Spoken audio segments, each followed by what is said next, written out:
नमस्कार दोस्तों। पश्चिम बंगाल को मुस्लिम राष्ट्र घोषित करने के ऊपर अब मुस्लिम समाज आमादा हो चुका है। पश्चिम बंगाल में तरह तरह की हरकतें जो है वो देखने को मिल रही हैं पिछले कुछ दिनों से।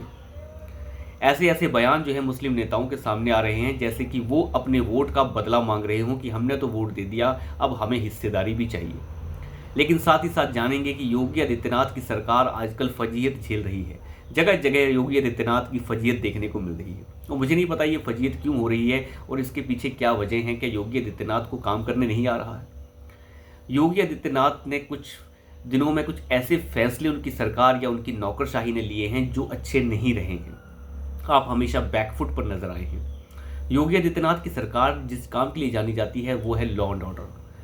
लेकिन लॉ एंड ऑर्डर के साथ साथ आप एक राजनीतिक दल भी चला रहे हैं और राजनीति भी कर रहे हैं। जब आप राजनीति करते हैं तो वोटों का ख्याल भी करना पड़ता है योगी आदित्यनाथ जी। अब हुआ क्या है, योगी आदित्यनाथ के प्रशासन ने या आप कह सकते हैं नौकरशाही ने कुछ ऐसे डिसीजन लिए 2-3 दिन पहले। ये कह दिया गया कि स्कूलों के अंदर बायोमेट्रिक होंगे, टीचर्स जो है बायोमेट्रिक करेंगे, अपना अंगूठा लगाएंगे और उनकी हाजिरी लग जाएगी। लेकिन काफ़ी टीचर्स ने अपने जो है सामूहिक इस्तीफे सौंप दिए कि हम ऐसा नहीं करेंगे। उसके बाद आनन फानन में आकर योगी आदित्यनाथ की सरकार ने उस फैसले को वापस ले लिया। अखिलेश यादव जो हैं वो हमलावर हो गए। देखिए, आप इस तरीके के फैसले क्यों ले रहे हैं जिससे आप बैकफुट पर आ रहे हैं? आपको पता है शिक्षा के अंदर, शिक्षा प्रणाली, बेसिक शिक्षा जो है उसके अंदर इतनी खामियां हैं कि उन्हें सुधारने में आपको वक्त लगेगा। बायोमेट्रिक करने से काम नहीं चलेगा। जब टीचर ही वहाँ का नाकाबिल है तो उसे बायोमेट्रिक लगवाओ चाहे ना लगवाओ, कुछ नहीं होने वाला।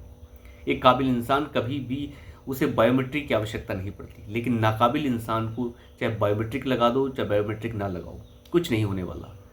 आपको उसके लिए भी एक टेस्ट कंडक्ट करने का सिस्टम देखना चाहिए कि नाकाबिल लोग ना घुसने पाएँ। तो आप इस प्रणाली के ऊपर काम कर सकते थे, ना कि आप जो है वहाँ पर उसको बैकफुट पर आकर उसे वापस ले रहे हैं। तो आपकी जो प्रशासन है, आपकी जो नौकरशाही है, वो किस तरीके के डिसीजन ले रही है। उसे 2 महीने के लिए सस्पेंड कर दिया गया कि फिलहाल ये फैसला नहीं लिया जाएगा, उसके बाद देखा जाएगा। क्या देखा जाएगा बाद में? ये डिसीजन मेरे हिसाब से बिल्कुल भी सही नहीं है। तरीका इसका इम्प्लीमेंटेशन का अलग होना चाहिए। नैतिकता के आधार पर तो आपने बिल्कुल सही किया है, लेकिन इसे इम्प्लीमेंट करने का तरीका क्या होना चाहिए था वो आपको नहीं पता। साथ ही साथ एक और डिसीजन योगी सरकार के ही प्रशासन ने कुछ दिन पहले लिया, और योगी सरकार ने लिया आप ये कह सकते हैं। उसमें ये कहा गया कि गोमती रिवर जो फ्रंट बन रहा है उसके आगे जो है अवैध कॉलोनियों को हटाया जाएगा। आपने अवैध कॉलोनियाँ हटा दी, अकबर नगर हटा दिया, फलाना हटा दिया, मुस्लिम के भी हटाए, हिंदू के भी हटा दिए। लेकिन जब आप आगे गए तो आगे आपने कहा कि ये सारी कॉलोनियाँ भी हटाई जाएंगी। उन कॉलोनियों के बाहर लोगों ने अपनी रजिस्ट्रियाँ चिपका दी, और रजिस्ट्रियाँ चिपका के ये कह दिया कि जब कॉलोनी अवैध है तो रजिस्ट्री भी अवैध होनी चाहिए। फिर आपने ये कह दिया कि रजिस्ट्री भी अवैध है। आप फ्रेमवर्क बना के क्यों नहीं चल रहे हैं? जब आपको गोमती रिवर फ्रंट बनाना है तो आप उसके बारे में पूरा सर्वे कीजिए। सर्वे में लोगों को नोटिस भेजिए, क्या आपकी रजिस्ट्रियाँ वैध हैं अवैध हैं, उसकी जांच करवाइए। अगर जांच करवाने में ये साबित हो रहा है कि रजिस्ट्री हुई है और बिल्कुल वैध तरीके से हुई है और वो भी अवैध ज़मीन के ऊपर हुई है, कि उसकी जांच करवाइए। जांच करवाने के बाद जो अधिकारी इसमें दंडित किए जाने चाहिए उन्हें दंडित कीजिए। लेकिन आप ये कुछ नहीं कर रहे। आप जो है डायरेक्ट एक्शन के ऊपर है। फिर आनंद फानन में आप इस फैसले को भी वापस ले लेते हैं और कह देते हैं कि योगी आदित्यनाथ जब तक हैं ये और वो। आप जब तक हैं और ये और वो का मतलब क्या है? आप तो वैसे भी प्रशासन, शासन सब कुछ आप चला रहे हैं, तो आप कर क्या रहे हैं? इस तरीके के डिसीजन योगी आदित्यनाथ की सरकार आज तक ले रही है। और दूसरी बात इसमें यह भी है, आप लॉ एंड ऑर्डर के लिए बेहतर थे, हर किसी ने आपकी तारीफ की, लेकिन आपको सुधार करना होगा। आप इस तरीके के डिसीजन नहीं ले सकते जिसमें आपको बैकफुट पर आकर वो डिसीजन वापस लेने पड़े।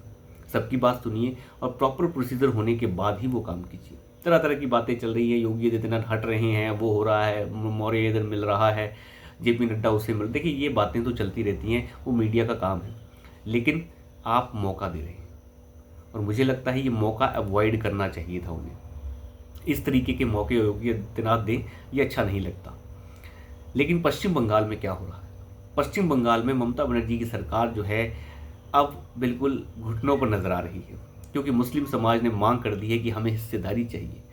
एक नेता, मुस्लिम समाज का ही नेता आप कह सकते हैं, ममता बनर्जी का नेता कह सकते हैं, इंडी जो गठबंधन है उसका नेता आप कह सकते हैं, वो मांग कर रहा है कि मुझे हिस्सेदारी चाहिए। कुछ नेता ये कह रहे हैं कि सारे देश को इस्लामी राष्ट्र बना दिया जाए। एक फिरद हाशिम जो मेयर हैं और साथ ही साथ ममता बनर्जी की सरकार में बहुत बड़े नेता भी हैं, कैबिनेट मंत्री भी हैं, उन्होंने कह दिया है कि जो हिंदू भी पैदा हुए हैं, जो मुसलमान नहीं हैं, वो बड़े दुर्भाग्यपूर्ण हैं। वो बड़े ही बदनसीब हैं, उन्हें मुस्लिम होना चाहिए था और हम दावत देते हैं उन्हें मुसलमान बनने की। अब अंदाज़ा लगा के देखिए किस तरीके की बातें हो रही। एक बड़ा नेता बोल रहा है, कोई छुटपैया नेता नहीं बोल रहा है। तो इस तरीके की बातें हो रही हैं।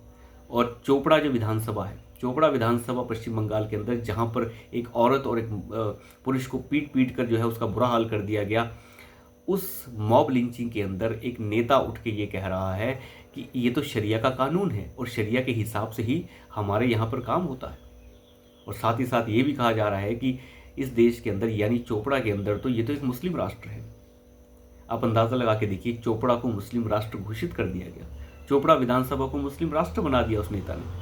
ममता बनर्जी चुप है, सारा इंडी गठबंधन जो है वो चुप है, इसके ऊपर कोई कुछ नहीं बोल रहा है।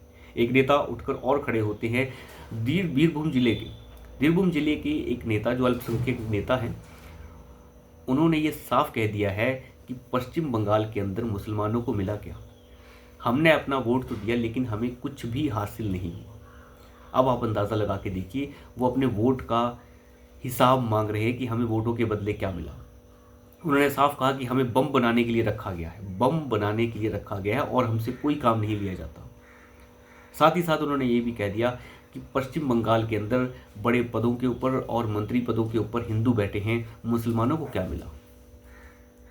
अब आप अंदाज़ा लगा के देखिए कि किस तरीके की बातें हो रही हैं।